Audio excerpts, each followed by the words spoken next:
F-117 Nighthawk crosses the border. It's the 27th of March, 1999.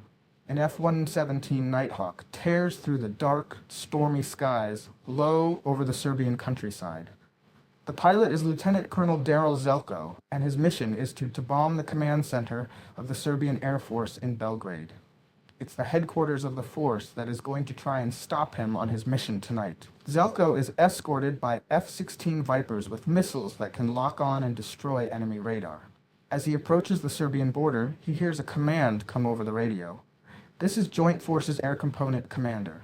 Because of the bad weather, the escorting Vipers are ordered to immediately turn back and return to base.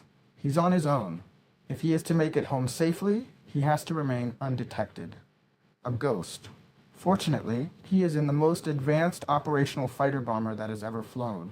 The Nighthawk's stealth capabilities make the 65-foot-long bomber appear on radar as if it was the size of a tennis ball, allowing it so far to go unchallenged in every mission.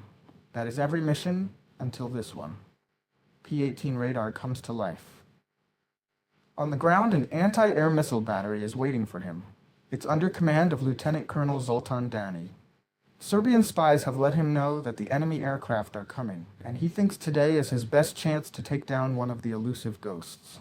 Sweep the skies, Dani orders, and a P-18 early warning radar comes to life. It's on. They think at its lowest frequency it may be capable of detecting the enemy planes.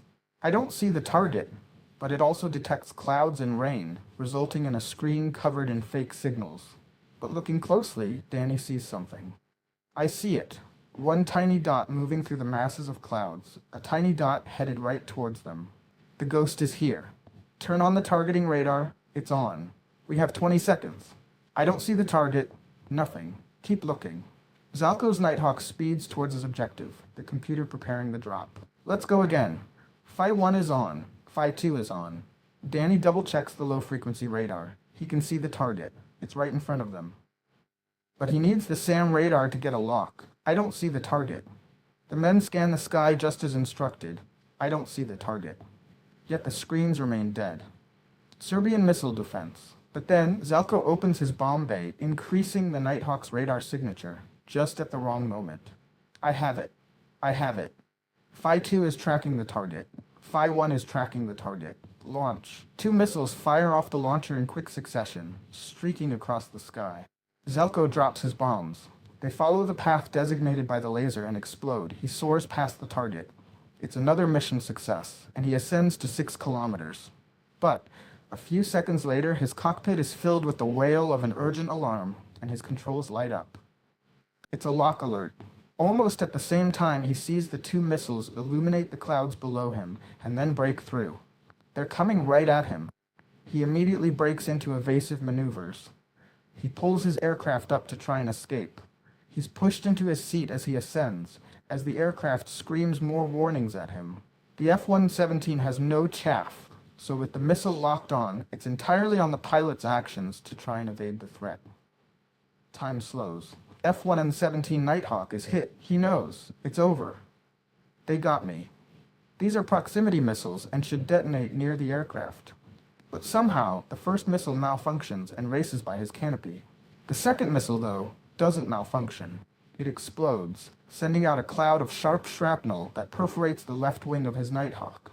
The entire left side is blasted to pieces, illuminating the night sky a fiery orange.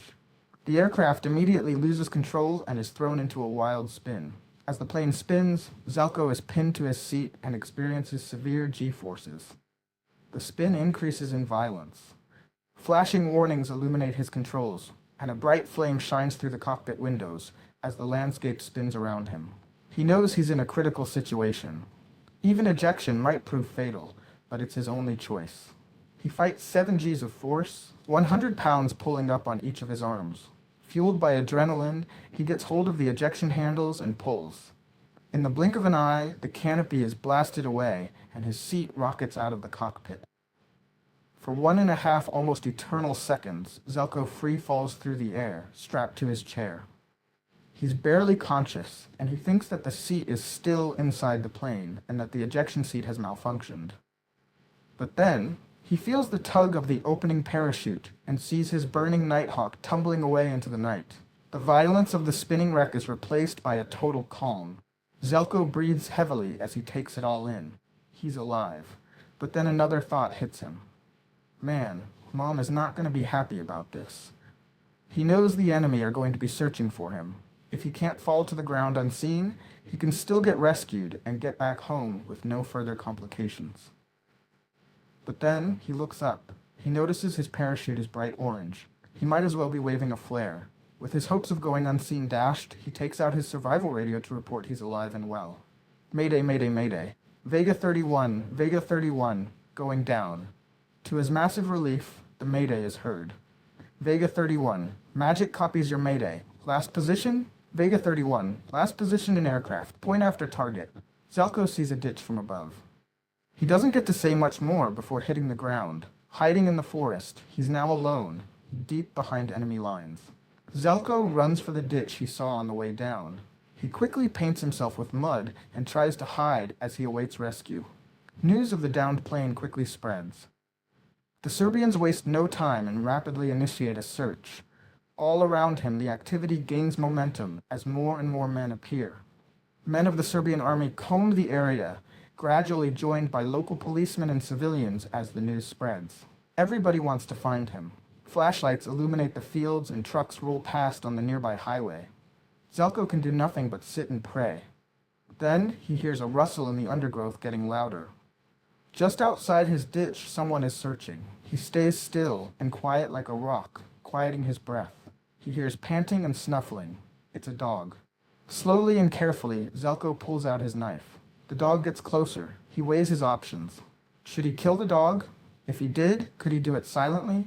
He finally makes up his mind to spare the dog, reasoning that if he did kill it, the owner would be quick to follow. Then, to Zelko's massive relief, the dog turns, jumps up, and leaves. The radio crackles to life. Radio crackles to life. Sandy 01, Vega 31, over. Zelko's eyes go wide. They're here. He can be there. Go with me. Go ahead, Sandy 01, over.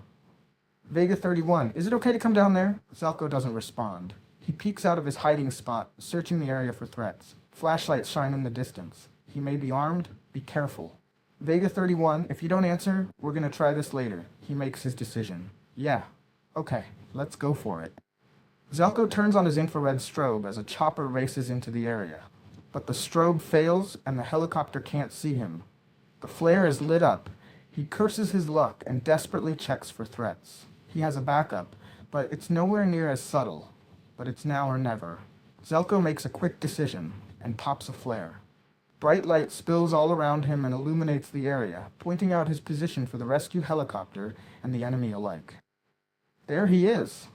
The helicopter sweeps in rapidly as the enemy also closes in, at the same time in the distance. Flashlights from enemy patrols are all pointed towards the flare. But then another transmission comes through the radio. Snuff your flare, it blinds our night vision. Thinking quickly, Zelko rushes to take the flare and dunk it in the mud, just as the rescue helicopter comes in to land, right in front of him, and he is greeted by an American rescue team. How are you feeling, sir? Great, now let's get out of here. The field is blasted with wind as the helicopter rises up into the air and exits the scene with just seconds to spare before the enemy spills over the landing site. The only downed Nighthawk, Zoltan Dani, and his crew to this day remain the only team to have downed a stealth aircraft in combat. When talking about the incident, Dani would later say, "When it hit, it felt very good. Like scoring the winning goal in a football match." The US didn't destroy the wreck, and the Serbian forces salvaged the mortally wounded Nighthawk unimpeded. And today, you can still see pieces of Zelko's aircraft in the Museum of Aviation in Belgrade. Zelko always expressed a desire to find the man who shot him down and congratulate him. He finally got his wish in 2011, just 12 years after the incident. The end of the 20th century was packed with unforgettable military stories. Here's another one, what many call the last tank battle of the century. Hey everyone, thanks for watching. If you enjoy my videos, please subscribe to my channel, Capital Hub, for the latest posts. And don't forget to click the bell icon so you can never